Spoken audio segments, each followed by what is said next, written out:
Hi everyone, welcome to the Babbling Irons. Today you got three very, very happy Babbling Irons, all slightly still not quite right from the game. Yeah. We may get emotional in this show. My throat is gone, my voice is gone, my ankle is messed up. Guys, have you come back in one piece, or are you just as in the wars as I am? Rob, what are you saying? I'm not going to lie. I mean, I'm one of those freaks who doesn't get hangovers. Like, it's as long as I eat, I'm fine. But I woke up and I felt absolutely awful. Apparently, because my dad and I shared a room, we both got single beds, but I was apparently thrashing and turning in all night. Like, I mean, we got back to the room about 2:30, but he was like, you were like fighting Fiorentina fans or something in your dreams because you were like all over the place. But I think, yeah, but it was absolutely unbelievable. And what a night. I am recovering at a gradual pace, but slowly but surely we'll get there. Frankie, what about you? How about you, mate? Yeah, I'm all right. I'm all right. I just had the worst journey home because I had to go through Poland and every flight just kept getting cancelled, delayed. I ended up getting back really late last night, but kept saying to myself, you would have taken this before, so just enjoy it. And now I'm home, I can just soak it all up. It's brilliant, man. Absolutely. So, guys, we're going to get into the game, but beforehand, let's just have just one little beautiful moment before the game started. I'm just going to hit it now, and then we're going to get into the game, but here it is.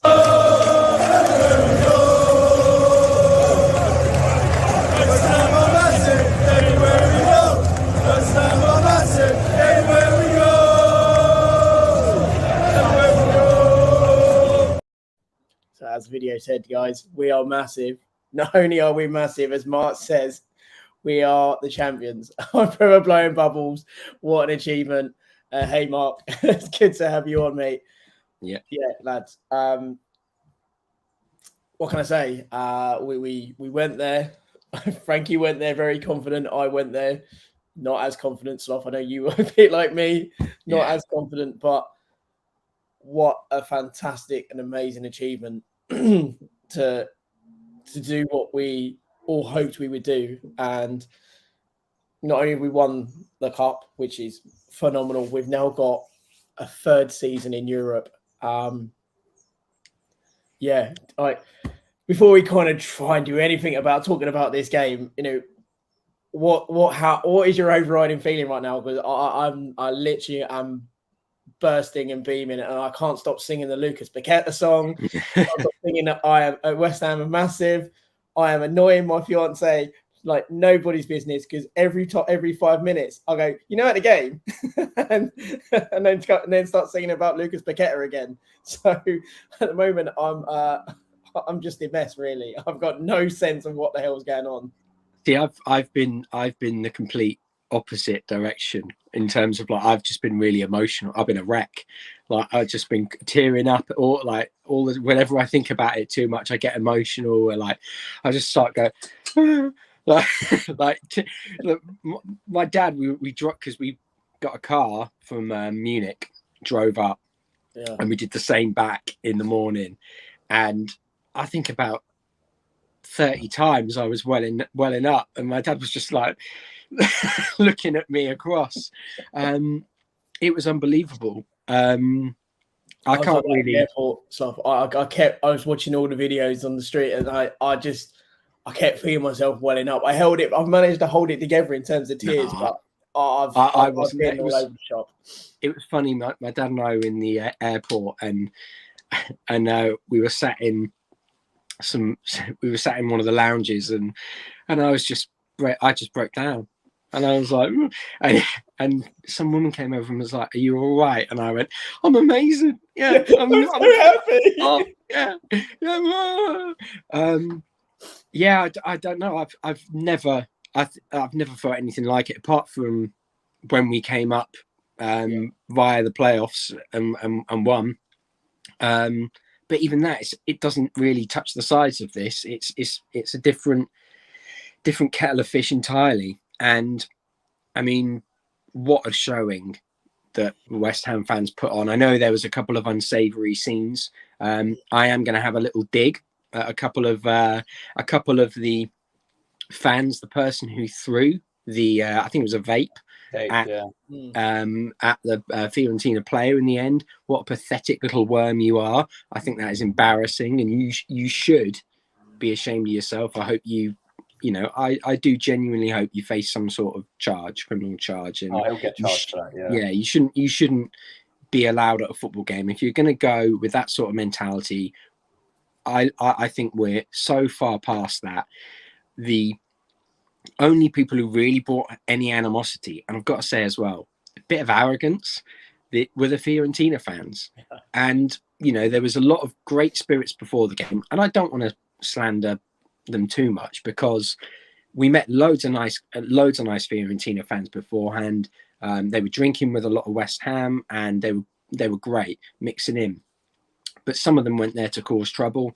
It was very clear to see, and they didn't even sell out. They sent 900 tickets back because they couldn't sell out. And I get that the situation in Italy isn't great. There's a lot of joblessness. I'm not going to get too political into it. But it's, for a European final, pathetic. It's a pathetic showing, and it's a bit arrogant as well. We took 40,000 to Prague. That in itself is amazing. I'm sure everyone's seen videos in Prague, but the main square was insane. That the fan park, as far as I'm aware, was absolutely incredible.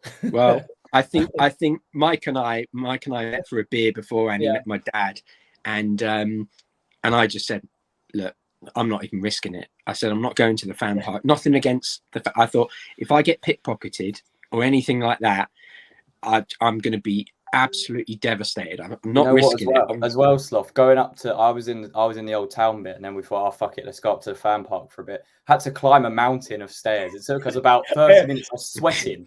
So if you guys have ever talked to Chuffer Boom, he messaged me before, because I was saying I was going to go because I didn't actually have a ticket for the final when I got to Prague. And he was saying, wait till you hit the stairs and you'll know what I mean when you see it.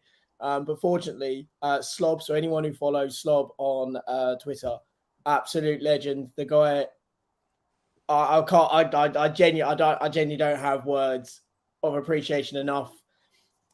Sorted me out a ticket, and I got to go. So the three of us were all in Prague, all in the stadium. Like I said, I'm so emotional about the whole thing. I have got a bit of a funny story about that, because so where I ended up was like where all the friends and family were. Yeah. Now, I got my tickets. A family member runs the foundation at West Ham. They only got 2 tickets. Now, turns out the person who had the second ticket never saw me for the entire game. So either they went to the wrong seat or I went to the wrong seat. And either way, it wasn't an issue because I had the best night of my life. But like, my dad was messaging going, how's Stephen next to you? What's he doing? He's not here. Where is he? And of course, I'm sending pictures and going like, yeah, this is great. And he's like, what's he doing? Where's he gone? Like, what? I've went to the wrong end or something like that. yeah, maybe. Before we go any further, let me just clear up. It is not vodka. It is water. It would absolutely not be vodka right now, just to clarify. But yeah. I don't think any of us are in a state to take any more, to be honest. And whammy Sammy, the fact you fractured your toe, I feel your pain. Then when the second goal went in, and we'll obviously get into all the game, I absolutely smashed into the back of a chair. My ankle is all over the shop. But in all honesty, the bad voice, the tiredness, the emotions, the hurt ankle, it's all worth it because we we did what we said we would do in terms of we'd set up in a very Moyes kind of fashion. And let's be honest, the football was at times hard to watch, but tactically he set up brilliantly to nullify Fiorentina for the full 90, 100 minutes that he seemed to go on for when he went into that extra time. I want to say as well, I kind of called what Moyes. I think we all kind of knew what Moyes was going to do, but I said that kind of football works in a final. You know, we've said about Moyes in his moments. He likes to live in those moments. We said in our preview, Mike. I said I just got a feeling we're going to be clinical. We're not going to get an overwhelming amount of chances. I said it on E20's channel as well. I just had that feeling we were going to be clinical in those moments, and we'll get onto the Bowen goal. But I've backed my boy Bowen all season, and he's delivered. So I'm happy, man. Well, yeah, I mean, talking about backing people, I think I do have to put out a bit of an apology for Moyes. Obviously, like, I think we've all been critical, and I don't think we haven't ever really overstepped them any of those marks that I think quite a few are very vehemently kind of demanding apologies for. But, you know, sometimes you have to eat your words. And I do think X said on his podcast, you know, if you'd offered West Ham fans this at the start of the season, you know, finishing here but winning a trophy, you know, we'd have all taken it. We probably would have taken it, yeah. Yeah. And I think it's, look, how the season went is, in the Premier League sense, is a different kettle of fish altogether. Look, we won't discuss it. It's almost like this is a completely separate thing now, and I have to hold my hands up and say, you know, he didn't put a foot wrong, and the change to take Antonio off, fantastic. We've been talking for ages about how he's not made clinical subs, and I think I said to you in the bar as well, Mike. I said, I'll so happily eat my words if he just. If this is the time when it happens and he makes that sub, and we said all season, we want to eat our words, we want to be wrong, we always want to be proven wrong. We've said it all season. I don't think any of us have ever been backwards and coming forwards about that. We want to eat our words, because if Moyes is successful, West Ham is successful.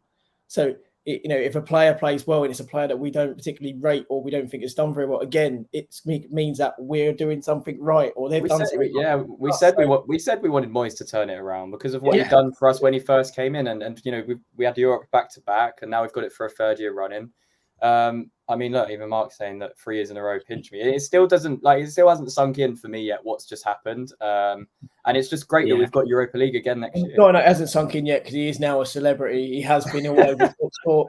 No, he's been over for BT Sport on camera. I was standing next to someone. He was getting flooded with messages saying, "We were just on BT Sport." I was like, "For fuck's sake!" He was there pointing out instructions to the players. They clearly listened.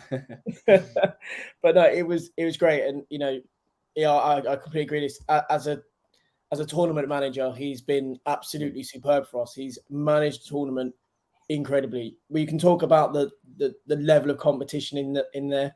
What's the point? There's no point. We can do that another day. That's the conversation another day. But overall, over the entire tournament, you know, bar Ghent, and what a classy tweet from those guys as well, said about, so we tried to ruin it. But you know, we were almost perfect. You know, we would have been incredible to have won every single game, which we nearly did too. Still went unbeaten as well. So no, exactly. Unbeaten in the entire tournament is an incredible achievement, and you know that deserves so much credit. And I'm going to go back to this. 3 years in a row, lads. 3 years in a row. I'm going to go back even further. I'm just going to go back to Whammy's point. Have you even scored a late winner if you haven't picked up like some mystery? Like, I gouged my thumb at some point as well, and it was really pissing blood. And I was thinking, I cut my ankles and I cut my shins in Amsterdam at Alkmaar, and I thought, what have I done now? Like, I've done all up my arm, and I got one on my back as well. And I think, it's a bit worrying that I was on my back at some point. What's happened? What's happened in the bloody stands? It's like you say, I don't think you've celebrated unless you've come away with an injury, right? Especially in the last minute. But let's try and get back to the game. I know it's really difficult because it's just everything about the day was incredible. The lead up to it, before the game, 2 hours before the game, fans were packing in the stadium, singing to Declan Rice, one more year, one more year. Obviously singing to Kurt Zuma, Ludek McCloskey was walking around, songs for him, songs with Colton Cole. The atmosphere, I don't know about you guys, I felt the atmosphere was brilliant all the way leading up to the start. And obviously, the video we showed at the start, I was singing massive. It was, I just can't, apart from that silliness, which we've already talked about, I think our fans were incredible on the night. Oh, amazing. The Fiorentina fans that turned up, the ones that did, they were pretty good, but they were just waving flags for most of it. They were completely and utterly outsang all game by us, and it made me so proud to be a West Ham fan. And one of the other things that I'm gonna kind of name drop a little bit, because I was in that corner where all the kind of friends and family were, and then just out of nowhere, like James Collins starts coming down. James just climbed over the fence. He climbed over right next to me. I kind of helped him over. I helped over Lucas Paqueta. I was passing Lucas Paqueta his kids off his wife, and we were sort of trying to get people over this fence. Cornet was right in front of me and like shaking his arm and stuff like that. And where else would you get that sort of atmosphere and togetherness, but particularly with ex-pros? We saw people like Dean Ashton who were out there as well, and Ginge, as I just mentioned, but those players in the actual stands as well, with the fans, and at the end of it getting involved, celebrating with everyone. It was absolutely unbelievable. I understand what you're saying, but let's be honest, this Mickey Mouse trophy has got us into Europa League. This Mickey Mouse trophy, which apparently any Premier League team can win, Spurs could not get out of their group. So it may be Mickey Mouse, but you know what? A Mickey Mouse club from the Premier League is apparently a much better team. It's not even Mickey Mouse though. It's a competition that's been lived but for 2 years. And the Carabao Cup, would we call it Mickey Mouse? No, we wouldn't, because it's domestic. But we've won. I don't care. Don't care. If it's Mickey Mouse, all I can say to Spurs fans is, because up yours. It is a complete farce. If you write off it's like when people used to, the Carling Cup, and they go, the Carabao Cup. Okay, I get that you'd rather win the FA Cup. I'd rather win the Champions League. It's irrelevant. Right? You have to win a competition that you're in. If you want to have bragging rights, that's fine, but you have to have a trophy as well to have bragging rights. It's all relevant to the club as well. Like this is our first trophy a European trophy in 47 years. It's just the biggest thing that we've seen in our lifetime. So I don't really understand the problem. I mean, we've got a new guest. Yeah, I saw the pictures of your dogs before the game stopped as well. They were West Ham ready for the game. Oh, they were getting involved. But when we think about the game as well, it was a tough first half. We kind of had a couple of little flashes early on. Antonio had a shot from distance.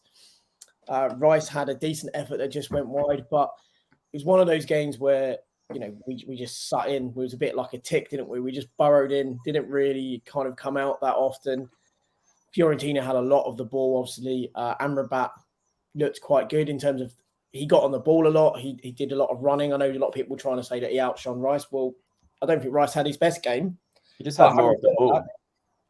Having said but again, as you say, it's still playing a completely different game. And when Rice did get the ball, he also broke their lines with ease. When he galloped forward, they couldn't get near him. So I didn't see Amrabat once do that. I didn't see him make a line-breaking move at all. So it's it was amazing. And Sloth, very important question right here, mate.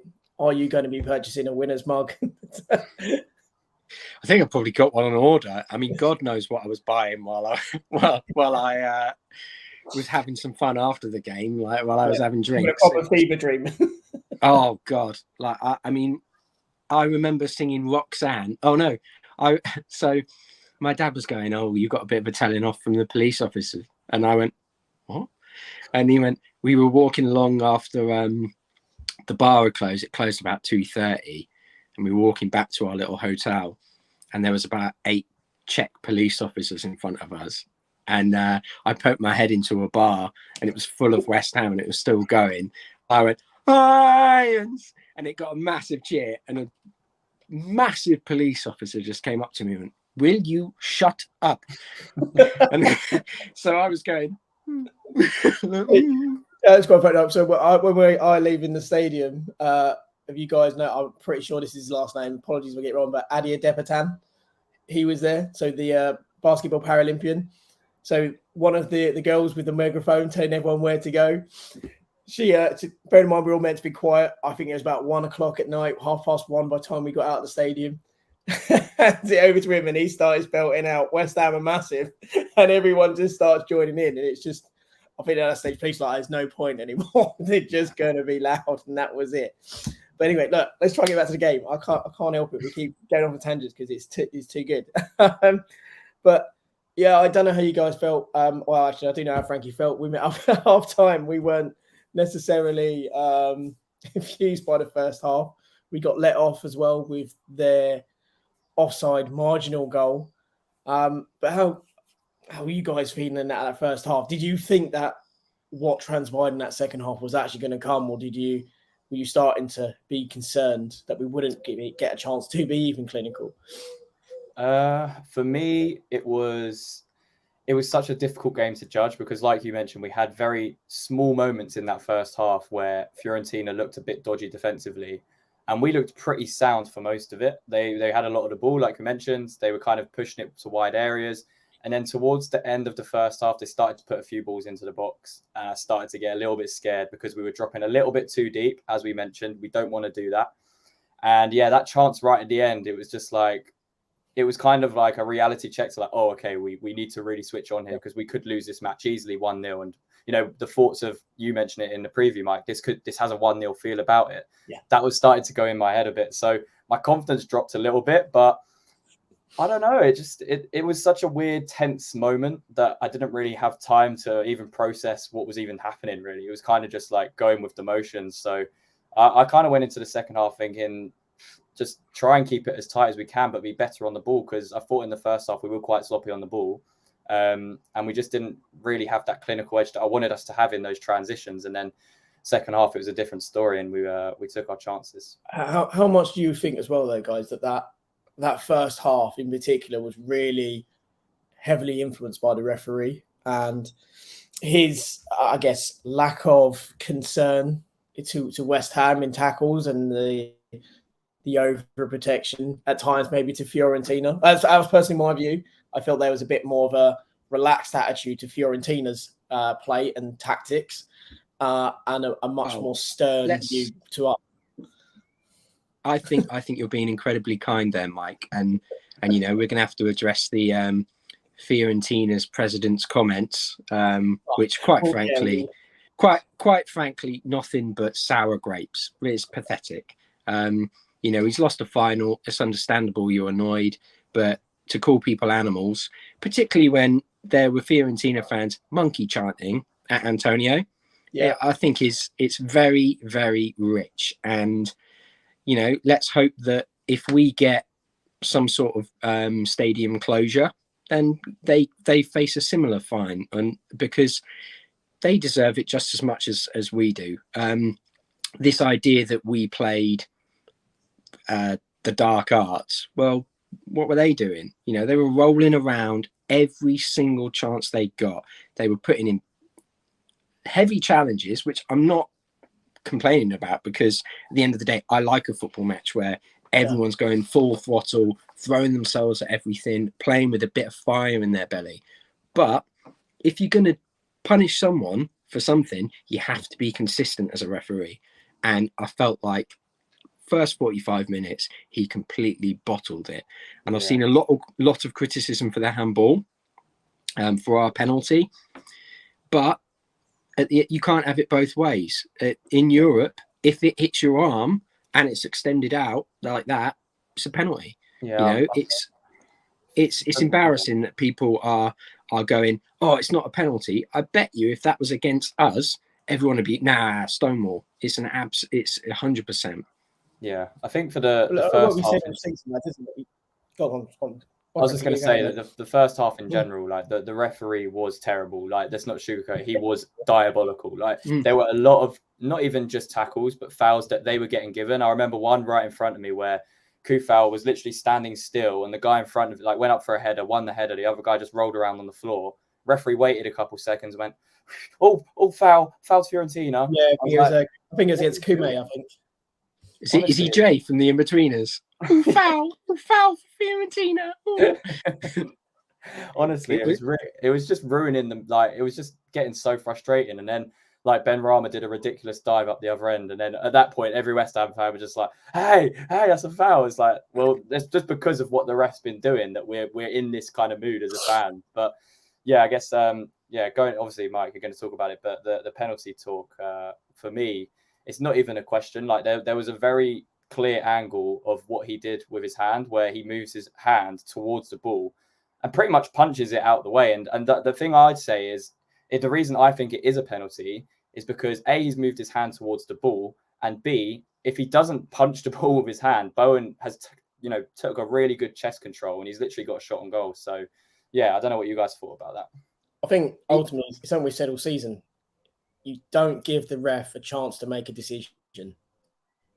And he did that. And Bowen had done him. All in intents and purposes, Bowen was gone. There's no way he's getting near him. The only way he can get anywhere near him is outstretching his arm. So he's got no excuse. His arm is out. He can say, it's accidental. I was trying to grab his shirt. Then the response is, you're trying to grab his shirt. So your arm's not in a natural position. You're not running. You've just told me you tried to grab his shirt. So he has no defense. His arm is in an unnatural position. It's out. It's extended. It's hit his hand. It is a penalty. It's harsh, granted, but he made a stupid decision and gave the referee an opportunity to make a choice. And I don't even think it's harsh, Mike. I don't think it's harsh. I saw the replays back. I still think it's a penalty, like a clear penalty. I don't think they have any argument for it at all. Personally. I think it falls under that remit of we're coming at it from a Premier League point of view, where we have got the most ridiculous handball rule under the sun. And he's falling, and is it? It's these stupid things from people who've never played the game, somehow come into question and are the deciding factor. When in Europe, it's very, very black and white. Right, yeah. So you can't have it both ways. And if you want the sort of handball to be given that we saw for Roma and against Sevilla in the final, if you want that to be given, then this is a Stonewall one. This is worse than that. And I don't particularly think that was a penalty because his arms were down at his side. This guy's arms up here. He's calling a taxi to go home. It's embarrassing. He goes like that with his hand. Yeah. Like the Roma one, I agree. I didn't think that was a penalty because he moves his hand away towards the back of his body. This one, he literally puts his arm in front where the ball is, where Bowen's going to control it. So, yeah, for me, it was a pen, and I guess we'll talk about the actual pen as well in a minute. Let's face it. He's coming for a lot of praise, a lot of criticism. I think there are just two camps with Ben Rama. I think that's just how it is with him. He's very much Marmite, I think, for a lot of people. I know James and E20 adores him, has been praising him all season, and get a bit of vindication in this one. One thing is that you can say with Ben Rama is when he steps up, it's a bit like when Noble used to step up. He was like, he's gonna tuck this away. You had that sense about him, but I didn't in that moment. I hate penalties anyway. I know it's always in the favour of the player taking the penalty, but I just always have this horrible feeling. But he stroked it away. Nerves of steel. Ice in his veins. However you want to define it, it was a brilliant penalty. The only thing that would concern me is the fact he jumped up on the barrier and he was on a yellow card. That was about the only thing that concerned me. But that's where that's where we're not going to complain about inconsistencies in No, refereeing, exactly. because it should have been a second yellow. If we're going by the laws, it should have been a second yellow. But I'm happy it wasn't.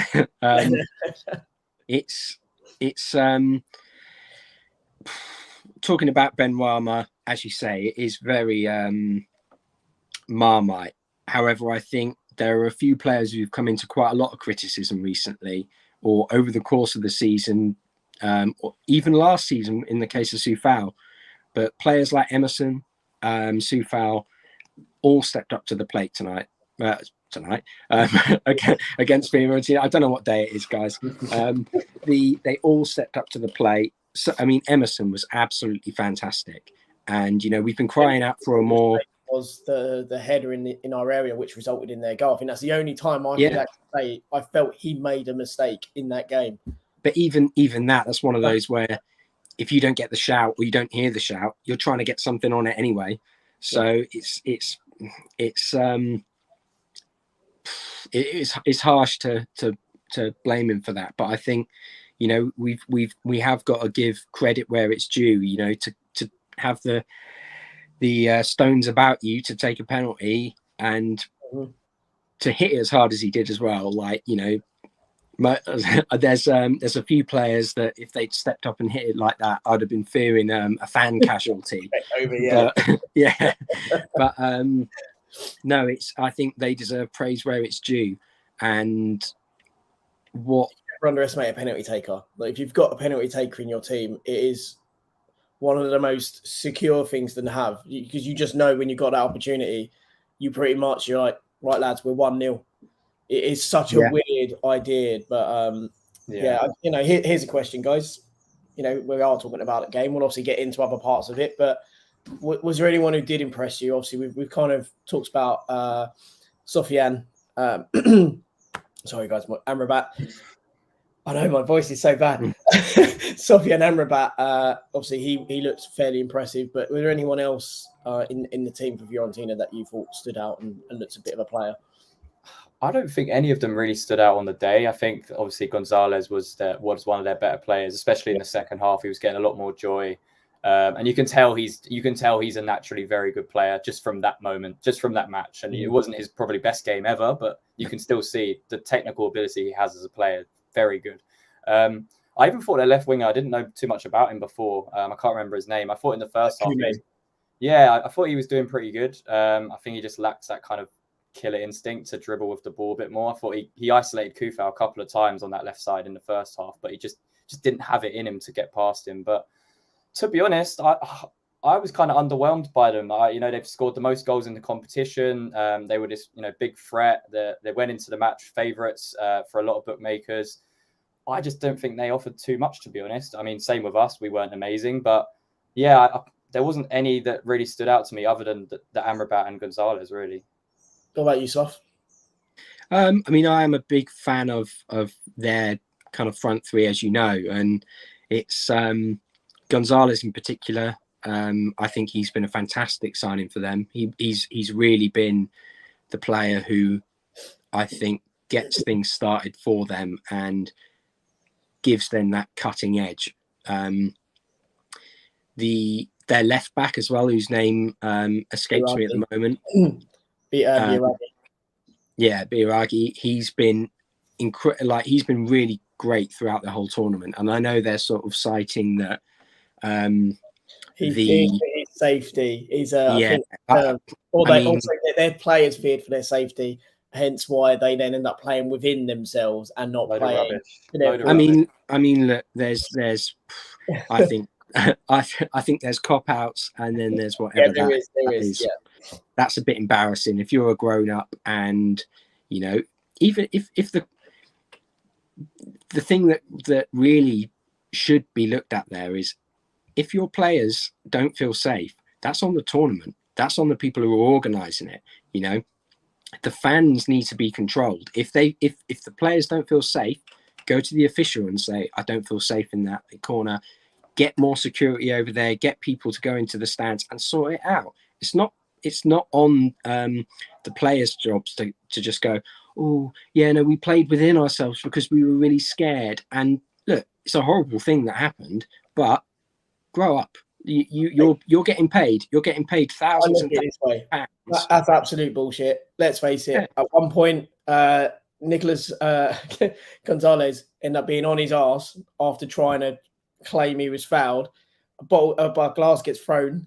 I say glass, they're plastic. A plastic cup gets thrown. He grabs it and then he goes and simulates drinking from it and then throws it off. So they weren't scared. It's just trying to perpetuate this reason as to why they lost and trying to, again, perpetuate this West Ham were animals. They were fearful. So no, we were a voice for us crowd. We had some stupidity, but we were a voice for us crowd who drowned out your support, and we made it hostile in the stands with how much we were singing, how much we were behind our team. There was probably a 5-minute spell where us as a bunch of fans kind of went into a bit of a lull, and that was when they scored their goal, which was a very, very well taken goal.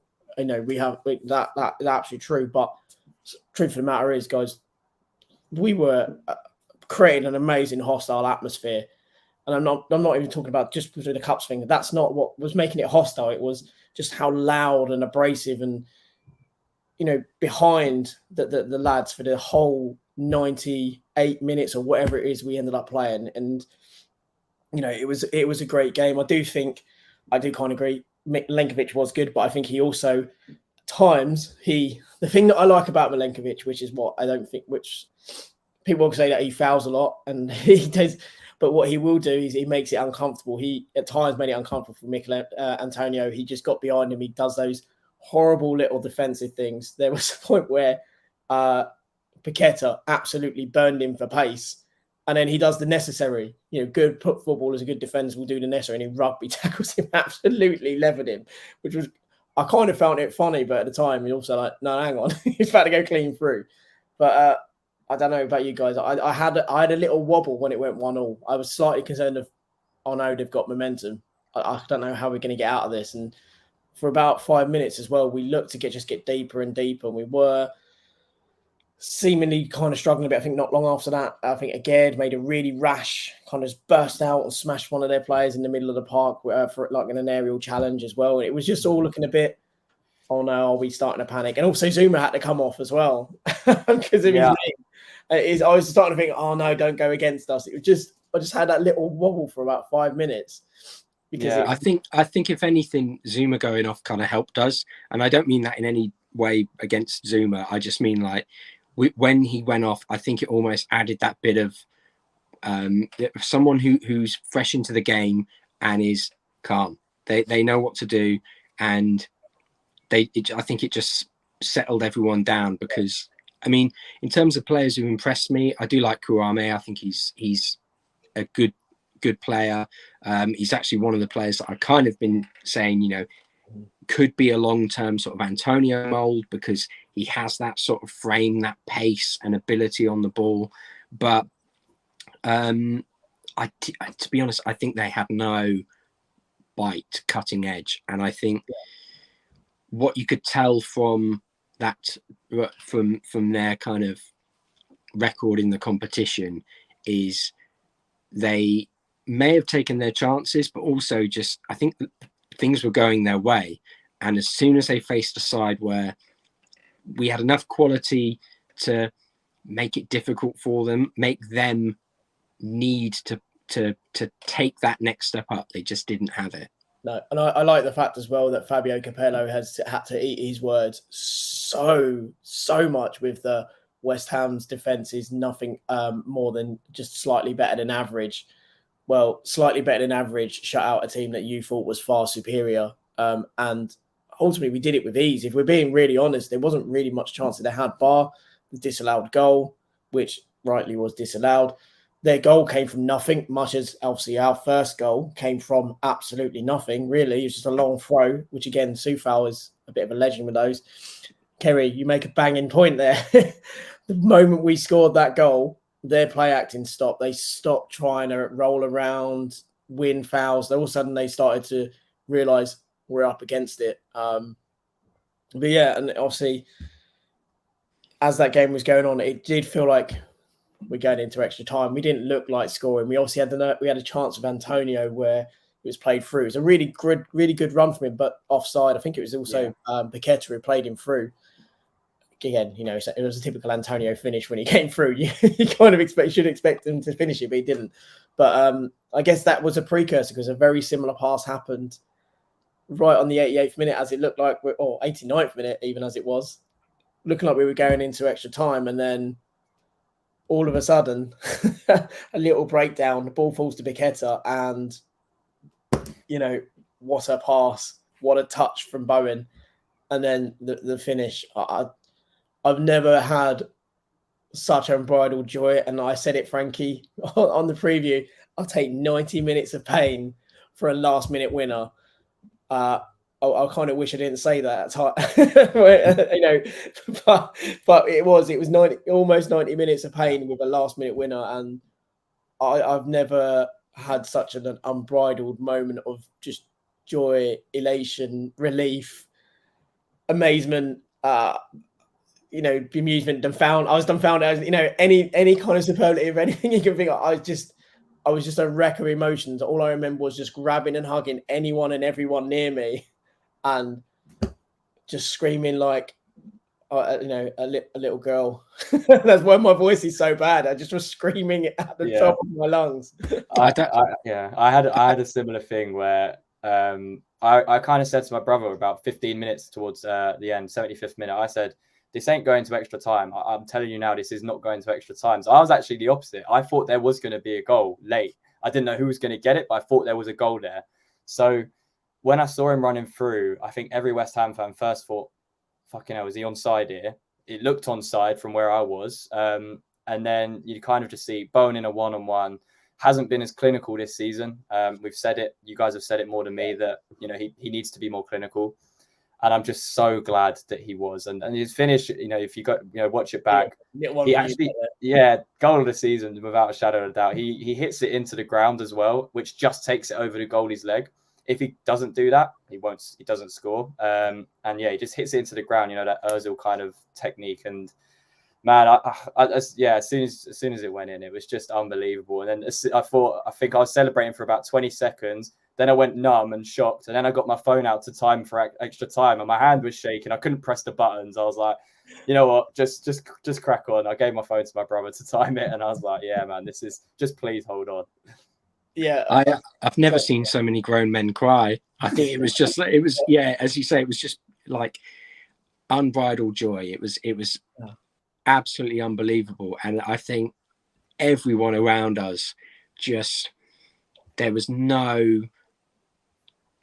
ill feeling whatsoever. I think we all knew as well that we had won the game in that moment. And normally with West Ham, there's a bit of a, oh yeah, but could we throw it away? And look, when the ref was allowing 7 minutes of stoppage time, which I have no idea where he got that from. I think maybe it was starting to get into a bit of squeaky bum time for a few people, but it was just absolutely amazing. Yeah, you know what I loved as well was he just sat down. He just couldn't. He just literally just sat down, head in his hand, and it was just obviously that moment of, I can't believe this. I can't believe it. It's just that trying to process what it just witnessed. What I loved as well was when they scored their equaliser, their whole manager sprinted to their fans, proper celebrating like they just won the cup. Yep. So when we scored, of course we're going to do it. And then I just looked up and Moisey was in front of me going, yes. I was like, yes, Moisey. No, and that was it. I think, again, it was, that celebration was brought out of, I think there was just so much frustration, I think, in that game because of the way that Fiorentina on the pitch conducted themselves. I don't think they conducted themselves with any real commendable attributes, if I'm being truly honest. I'm kind of glad they lost because of how they acted and how they represented themselves on the pitch. I think they acted without any real class throughout the game. Obviously, there was the stupidity on our side, but that was way before that they acted like that beforehand. And as Kerry said, until we scored, they were play acting and everything. So it was just phenomenal, that goal going in, everyone bursting over, running, because I think everyone felt, as you say, that they weren't going to score. You just kind of felt it. And obviously, Moyes then makes the sub. Antonio, get off, bringing on Big Ange. He jumps in at the back. And then, I've never seen him move so fast. No, me either. The guy all of a sudden found 10 yards of pace that he's been missing for the past 4 years. But we defended absolutely everything that came into the box. Areola came out, made a couple of really good claims. The players would just hoof at everything. I've never known West Ham so much to be cheering for a throw-in, cheering for a goal kick, than we did, any kind of challenge or any time we was fouled, it was just celebrated like it was a goal. It was. I've never seen us manage a game so well. Like, it's such a big game as well. We managed it so well after we scored. Like, we were clearing it to the channels. We were sprinting after everything. Whether it was Bowen, he just scored the winner, and then he was back in our back right hand corner, winning a free kick, being clever. Paqueta did another one further up, just sprinting and winning a foul. Declan Rice came sprinting out in about the 96th minutes, put pressure on their centre back. Like, everyone just knew that moment was ours, and they just did not want to give it up. And I just thought we were really smart with how, like you mentioned, they didn't even have a clear-cut chance after that. No, and there's something we haven't mentioned, but and again, we have praised Moyes, and the thing that I think should be said, like I said, we've kind of made a point around managed the game perfectly. That was because of the game plan. The game plan was to suffocate them in terms of the spaces that they can find between our lines, and to make it very difficult to play through. The most important change he did was moving then Souček into the more forward position. Obviously, it was more for the direct balls, but it's also to ensure that you had Paqueta in there for any of those kind of knockdown opportunities. And that one change from Moyes won us the game. And, we've been so critical. As Sloth said, we haven't overstepped the mark at all. We've been massively critical. We've also praised in equal measure when it's needed to. And that is a moment that needs to be praised, because we often talk about him not doing things tactically, soon enough, or making those changes that changes a game. And that was a game-changing tactic and change. And had he not made that, Paqueta's not in that position to make that pass. And just because, I think the guy deserves a little bit of praise, obviously, in Moyes, I think Paqueta does. Before the game, he was getting love, and I'm just going to share something that I recorded before the game as well, which is this little video.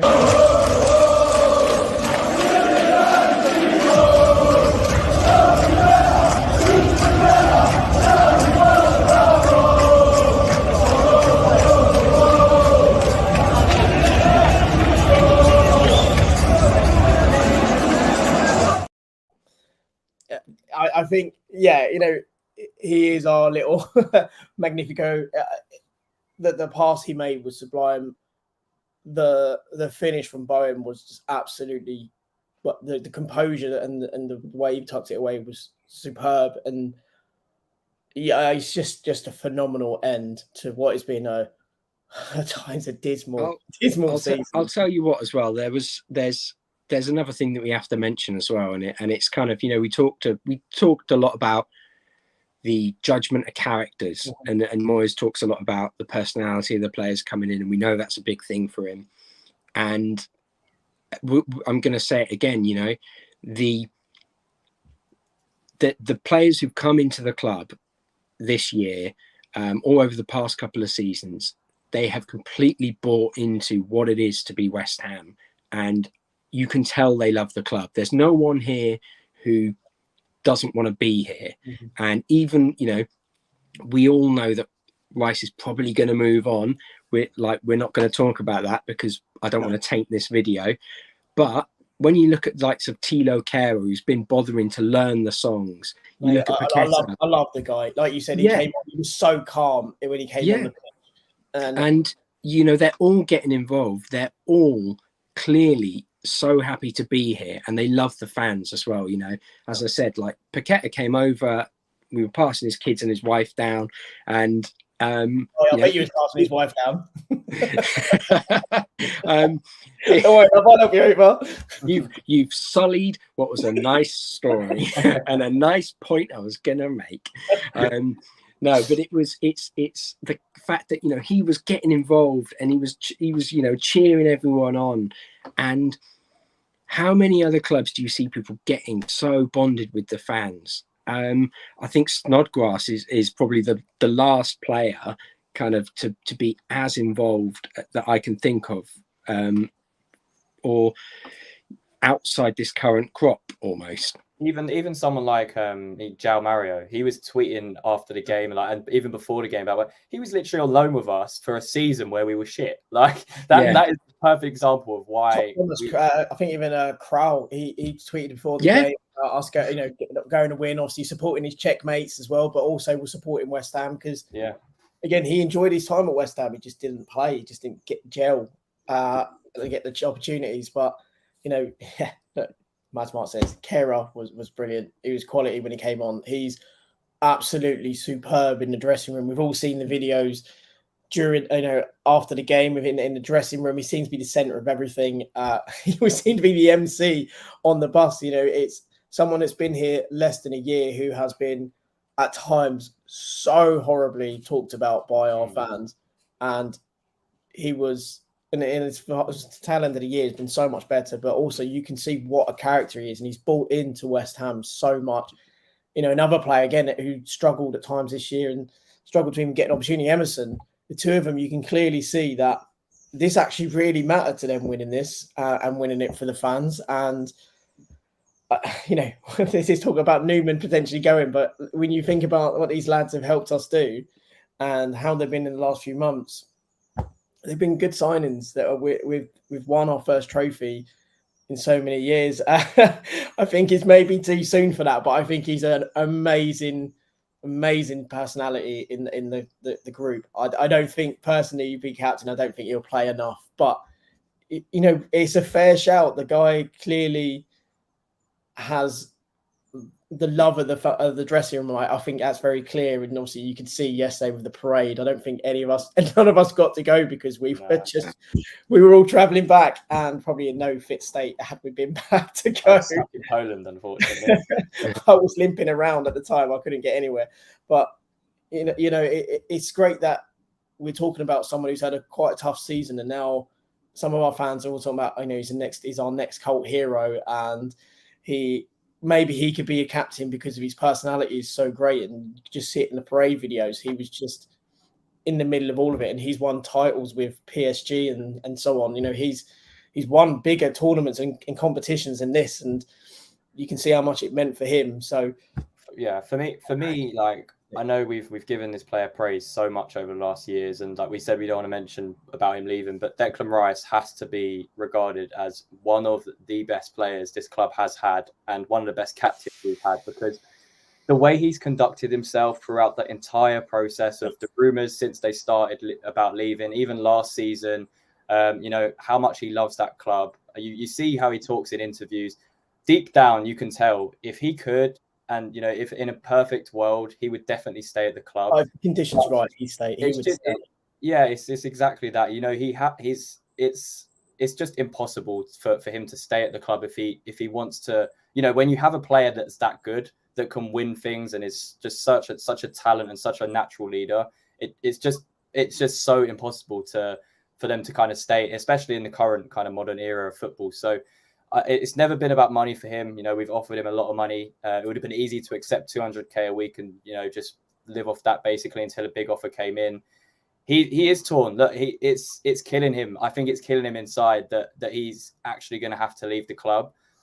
I have no doubt in my mind that he will return one day after he's won a lot of trophies elsewhere. But I'm just so glad that he won that trophy for us. And I think, he's not going to see this video, but we just have to thank him for everything that he's done. No, exactly. And I think, let's not end it on a downer with Rice. Let's face it, at the end that he spoke so eloquently after the game. He talked about how much he loves us as a club. He loves what we've achieved. And, that's completely reciprocated, obviously, by everyone. I think in our fan base, absolutely adore the man. And yeah, as you say, he's been a brilliant captain. It was beautiful watching him with Mark Noble on the pitch with the trophy together. Obviously, there's talk that Mark Noble kept saying, "I can't look at you. I'm going to cry." It's things like that. And I'm not going to talk about all of the speculation. I don't want to talk about. I just want to talk about how Rice was so eloquent after the game. He was been such a brilliant player. He has been named player of the tournament. And we have 6 players in that team of the tournament as well. Not only have we won it, we've just shown as well what a brilliant performance we've had from many of those players. 6 players to be in the team of the year is amazing. Obviously Lucas Paqueta was in there, Bowen, Antonio. Sorry, let me just remember actually. Areola and Antonio, Declan Rice, Paqueta. Again, and I think it may have even been Benrahma. It's completely gone. But we had 6 players in there. I apologise. Bowen was in there. I remember Bowen was in there. Bowen was definitely in there. I've forgotten the 6th player in all of the joy of everything else. But, what an achievement, lads. 6 players in the team of the year. Declan Rice being named player of the actual tournament. We've rounded off a terrible season in the league domestically. And had a fantastic European tour, which is now going to go into a third season in European tour. We're going to be in pot 1 for Europa League. So we miss all of the big teams. So when we say we're massive, we clearly are massive. We're in pot 1. Only the massive teams go in pot 1. And we are in pot 1. And we're going on another European tour. Before we end, lads, just try and sum up what that win meant to you and what it meant. Seeing those players, seeing Moyes, the staff, what it meant to you, seeing how much that they enjoyed that and how much you felt. Did you feel that there was at one point all of the fans, the players, the staff, everyone seemed to connect as one and were living in that moment. I know I did. I basically put down my phone. I didn't really have my phone out. I didn't want to record stuff, so I wanted to be in the moment. And just try and sum it up, lads, if you can. I'm babbling now and I'm rambling. So it's in our name. It's in our name. Go on, Slough, you go. I don't know. I feel like I'm going to get emotional again. Like it's I don't know. It's one of those things where to go from last year to going to Frankfurt away, and obviously like losing my granddad as well, and him not being there to see us actually lift the trophy. Is I think that's one of the reasons that I've been getting so choked up. It's hard to really kind of like put into words, but it's just such pure joy. It's not just the pride of having won a competition. It's the pride of having the players that we do who've won the competition and doing it not the right, like I don't mean like the right way in terms of playing unbelievable football or anything, but doing it in a way that makes the fans proud, and also for the fans to make the club look so good. I know there's all that unpleasantness with the corner incident, but we went there, and how anyone can say the Fiorentina fans were better or anything is they're waffling. They're just talking absolute falsities. And we went there for days. We took tens of thousands over. We pretty much dominated that city. 40 to 50,000 people went there. Only 5,000 had tickets.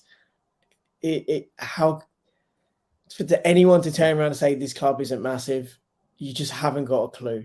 We took 50,000 people to Prague to witness what could have been nothing. It could have been nothing. It could have been a terrible end to a terrible season. But we took 50,000 people to live in that moment. And I think everyone was connected in that one moment. I know that sounds really hippy dippy bullshit, but everyone was connected. No one really, the people didn't know each other. They're hugging each other. Everyone's looking at each other in disbelief, smiling, singing, fucking telling people you don't know that you love them. It was just one of those experiences where it was just that. It was just incredible. And, this isn't even a West Ham fan.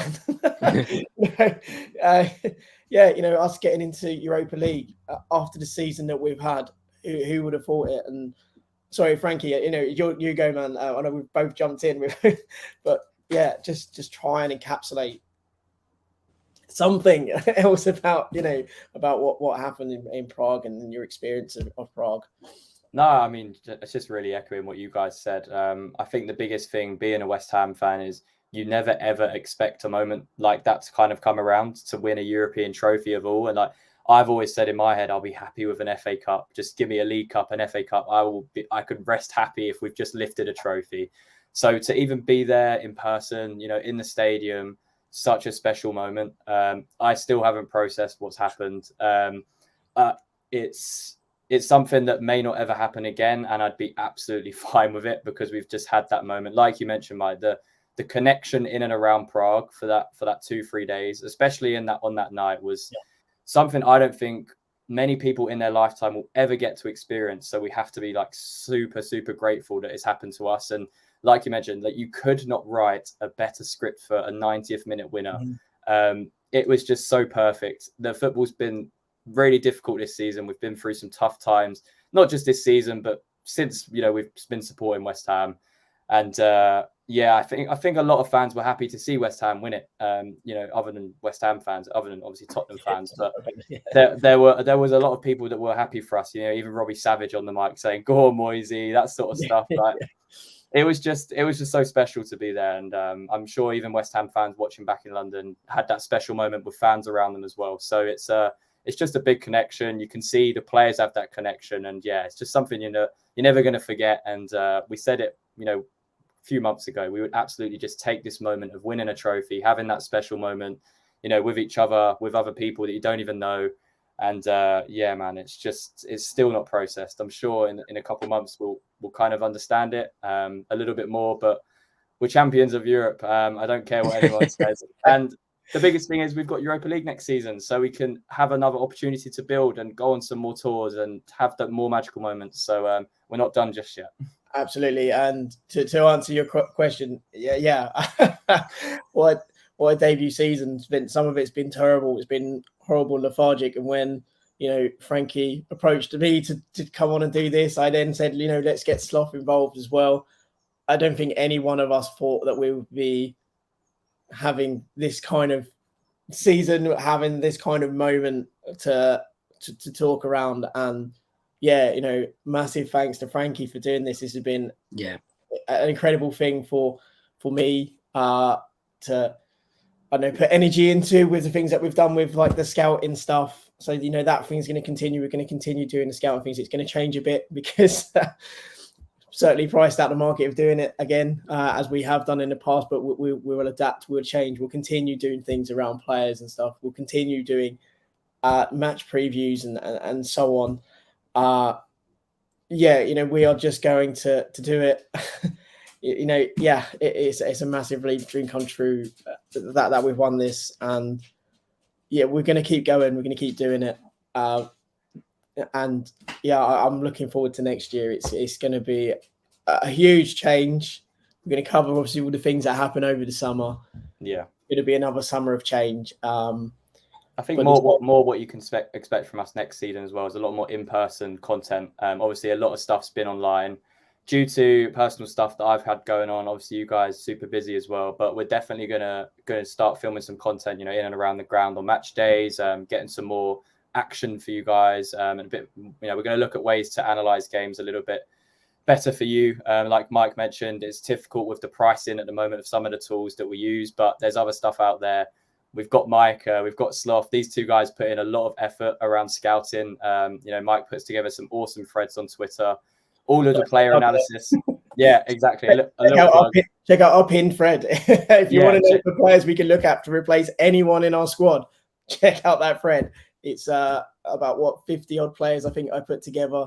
Exactly. Even the video we're going to have out tomorrow about the replacement of Declan Rice, Alvarez potentially coming in. That's someone Mike has scouted and looked at and put together on our thread even before it came out. So, with Babbling, it's we've got more than just kind of we don't want to just cover news. We want to go in depth a little bit more to show you guys, especially what Mike and Sloth do with the analysis. Like it's very unique, and we want to see how we can up the game on that front. So thank you to everyone this season that has made it, really good for us. We didn't expect to be getting thousands of views, almost over halfway to 1,000 subscribers. Like, the support has been really good. And, that connection you made with Slob as well, to get into the final, Mike, it all kind of just came together so nicely. So, yeah, massive thank you to everyone watching at home, everyone that's watched this season, because it's been tough. Like, it's been very easy to not tune into the negative moments of the season. But